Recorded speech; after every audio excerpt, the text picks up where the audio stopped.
Iruñeko udalak etxebizitzak birgaitzeko plana osatuko du. Larrialdi etxebizitzetara zuzenduko dituen 500 pertsona ostatzeko gaitasuna izango duten 170 pisuekin. Bestalde, gazteria plana ere bultzatzea proposatu du Asironek.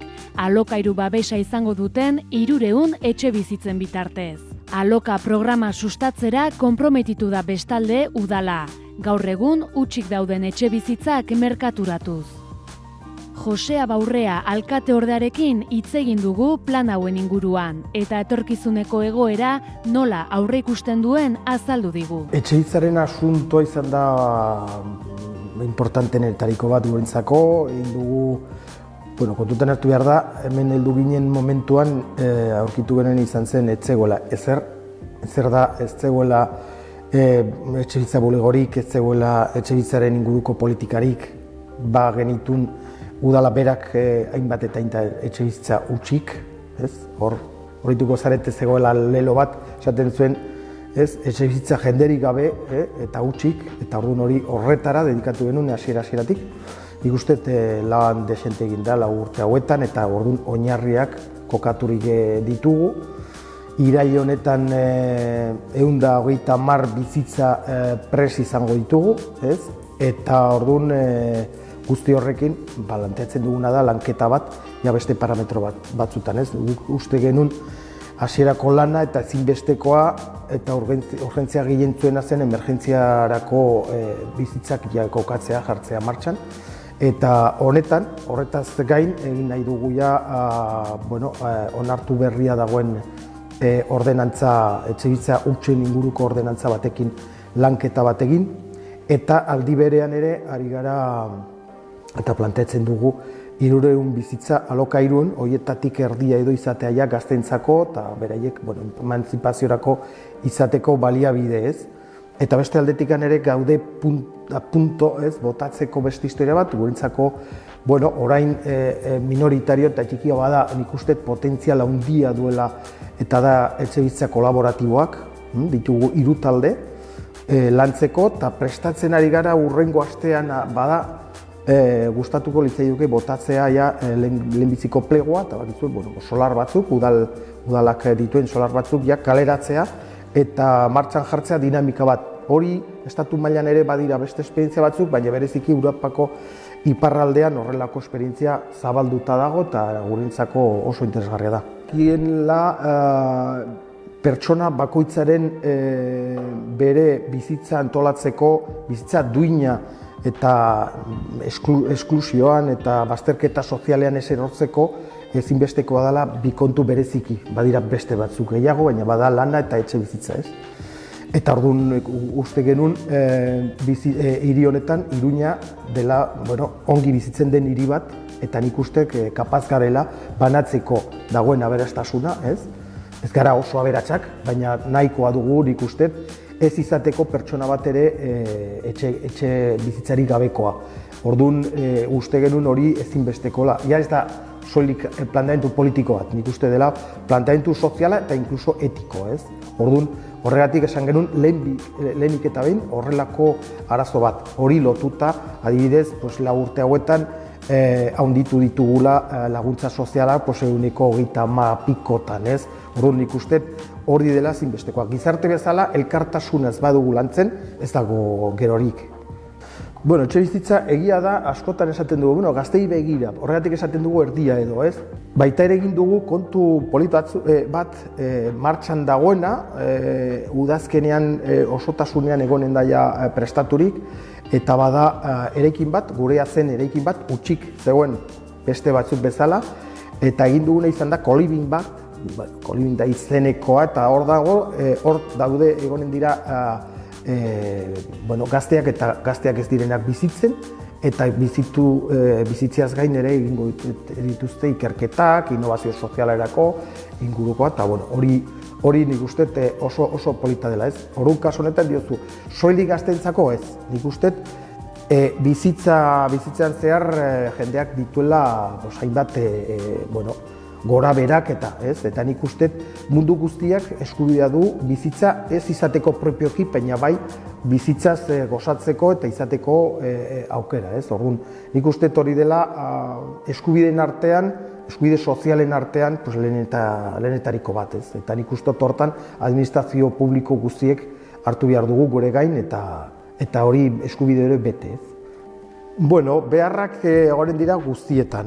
Kontutan hartu behar da, etxebizitzaz egiten dugunean, labur bilduki bi kontu daude egiteko. Bata da, dioguna, planteatzen den teorikoki eskubidea, etxebizitzaz gozatzeko da, hori bermatu behar da, alde batetik, baina beste aldetikan ez badugu lantzen etxebizitzaren inguruko merkatua, ez dugu hori lortzen. Horregatik, alokairu soziala bultzatzen dugunean esaten dugu aksesibilitate hori lortu ahal izateko, baina beste aldetikan merkatu hortan inpakto eragina izateko. Zertan, alokairu soziala publiko eta merkea ahalik eta zabalena baldin bada, horrekin lortzen dugu merkatu orokorrean, merkatu pribatuan dauden prezioak ez jeistea. Eta gaur egun bizitzen ari gara, ez dakit burbujoa den, baina antzeko zerbait eta prezioak ari dira igotzen.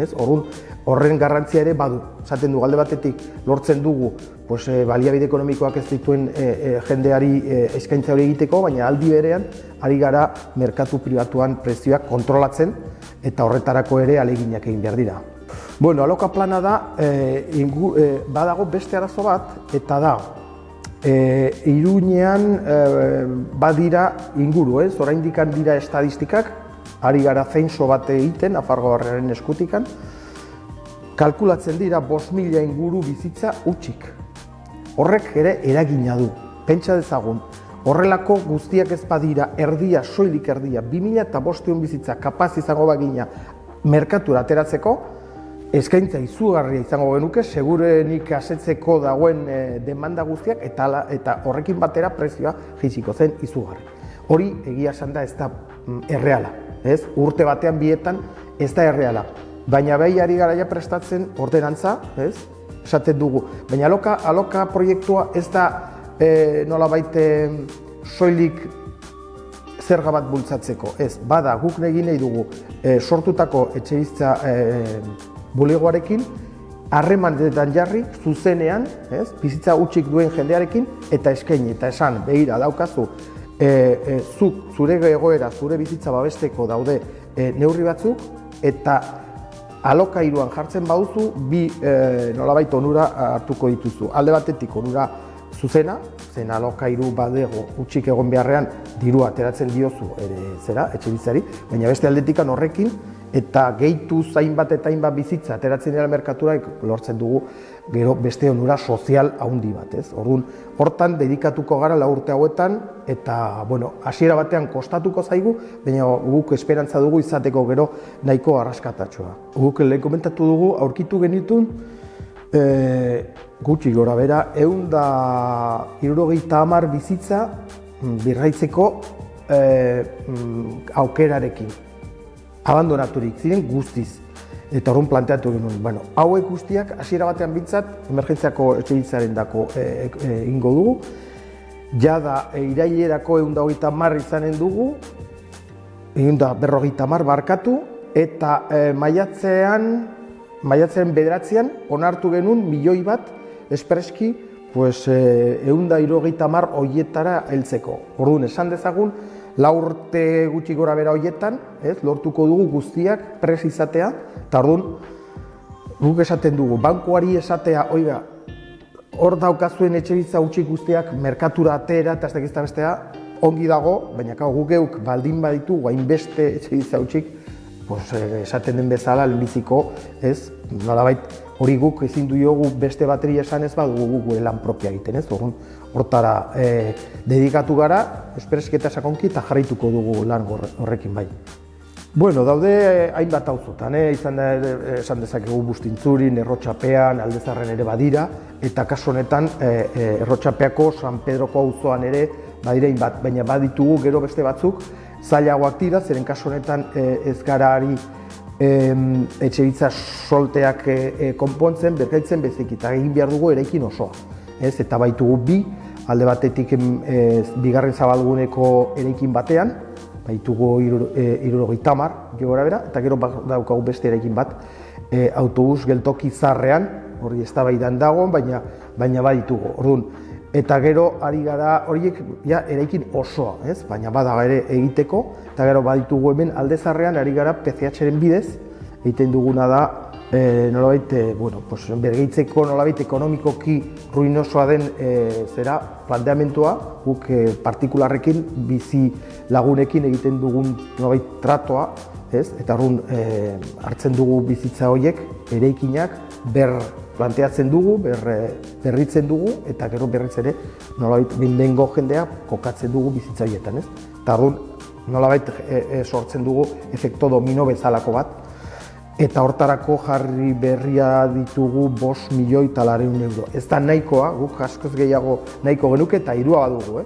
Hirua badugu, baina ez digute usten, Madriletin Montoroko legea dela eta, baina ari gara horrekin, eta nik ustet hori ere badela hildo ezinbestekoa, nolabait bi helburuekin. Bata da, Aldezarra eta hainbat auzoetan ahalik eta bizi kalitatea eta kasu honetan urbanistikoki eta eraikini dagokionean ahalik eta kalitate gehien izatea, baina sistema horrekin bermatzen dugula da bertakoak bertan gelditzen direla eta ez dira horrelako populazio gentrifikazio dela eta hor planteatzen dena sortzen, eta nik uste hori bide nahiko polita, lan handia da, baina lan oso polita bai. Ez badugu ezer egiten edo balizko eskuineko gobernu batean zer gertatuko zen, orain gertatu den bezala. Merkatua da oso espekulatiboa, gaur egungoa, prestatua dago soilik etxebizitza salerosketarako bizitzak oso alokairuko politikia dago, eta horrek ditu bi arazo bereziki, bata garestitzen du asko prezioa, eta etxebizitzan prezioa, baina alokairuko prezioa ere bai. Eta gero, ikusi dugun bezala, sortzen ditu burbujoak, sortzen ditu gero krisialdiak, eta gero datorrena, desauziok eta beste alternatiba bat, nik ez duk esango erresa denik, ez da bate, baina nik uste 4 urte hauetan, eta Nafar gobernua egiten ari denarekin, zeren kasu honetan etxebizitzaz hitz egiten dugunean, ezinbestekoa da elkarlan bat egin. Hori ez dugu, bakarrik ezin dugu. Osa da, Nafar gobernuak eta udalen arteko politika. Eta nik uste oinarriak jarrita dago. Adibidez, Nafar gobernuak esan zuen, 4 urte hauetan, gutxi gora bera, 500 bizitza alokairu sozialean jartzeko asmoa du, guk beste 300 jarritzen badugu lan horrekin, gehi aloka proiektua, bada ja. Nik uste oinarriak jarrita daude, eta nik esperantzia dute 4 urte hauetan segitzen badugu emaitza onak eta nabariak izanen dira. La plataforma de afectados por la hipoteca, por su parte, ve las acciones previstas por el ayuntamiento como insuficientes. Desde la plataforma reclaman, entre otras cosas, más vivienda pública en alquiler social y ayuda económica para situaciones de emergencia habitacional. Tere González, de la plataforma de afectados por la hipoteca, nos ha hablado sobre la realidad que viven hoy en día muchas personas y familias sin recursos. Hoy en Navarra, aunque esta última legislatura se ha hecho bastante, hay una demanda muy superior al parque público de vivienda. Y es que, claro, venimos de una situación donde durante más de 50 años tampoco es que se haya construido vivienda de alquiler, como en otros países nórdicos, sino aquí siempre se ha llevado política de compra. Entonces, en estos momentos donde la crisis ha sido muy fuerte y donde muchas familias incluso han sido desahuciadas, porque ha habido más de 650 desahucios por procedimiento hipotecario y más de 890 desahucios por impago de alquileres. Entonces son muchísimas personas en Navarra las que se han quedado sin vivienda y la demanda hoy es muy fuerte. Alcanza más de 7.200 solicitudes de vivienda de alquiler. Mira, como plataforma hemos pedido varias cosas. Algunas de ellas se han cumplido. Por ejemplo, el objetivo de tener una oficina de vivienda está cumplido y es un buen objetivo. Modificar la ley también ha sido un buen objetivo. Hacer un registro de viviendas de alquiler que todavía está sin terminar también ha sido un buen objetivo y se está en marcha con ello. Se harán infracciones y o pagarán más impuestos aquellas entidades, sobre todo jurídicas, que tengan más de una vivienda vacía. Es una buena medida también. Lo que nos ha quedado, como si dijéramos, un poquito más flojo es el tema de haber aumentado sustancialmente el parque público de alquiler. ¿Por qué? Porque construir vivienda no es fácil. Primero, requiere una inversión importante de dinero y hay que tenerlo muy claro para que el Gobierno diga, pues tal parte del presupuesto debe ir a aumentar el parque público. Y segundo, porque se tarda tiempo construyendo.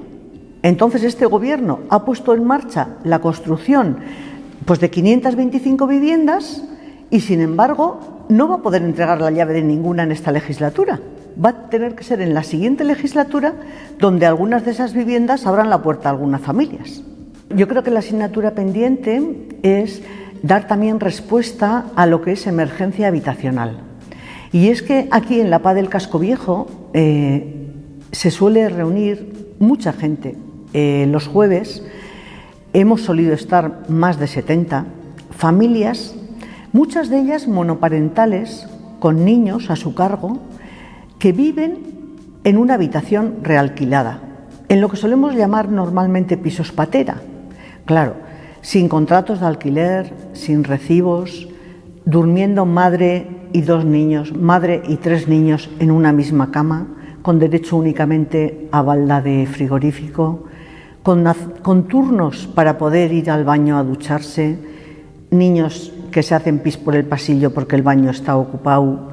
Claro, son situaciones de hacinamiento que se dan en viviendas donde viven a veces 12 y 13 personas.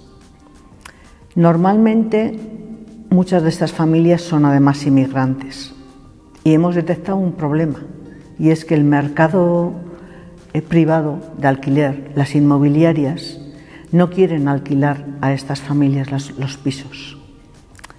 Hoy en Pamplona, imagino que como en el resto del Estado, se está discriminando por pobreza y por racismo, seguramente por las dos cosas.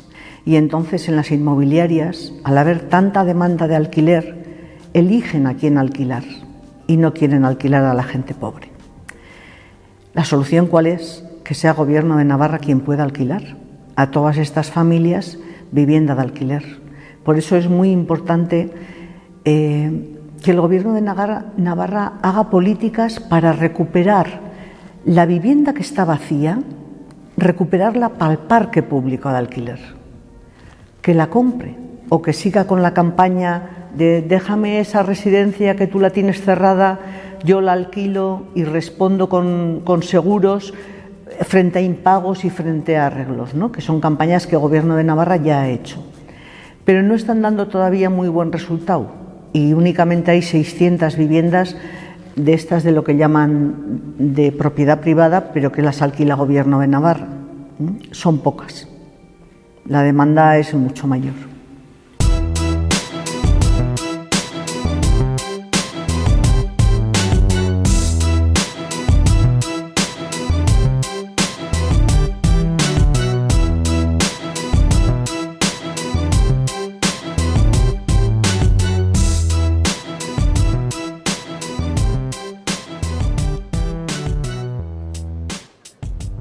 Mientras Iruña trata de atajar el problema de la vivienda, nosotras nos vamos a preguntar qué es lo que hay que hacer para que deje de haber gente sin casa y casas sin gente.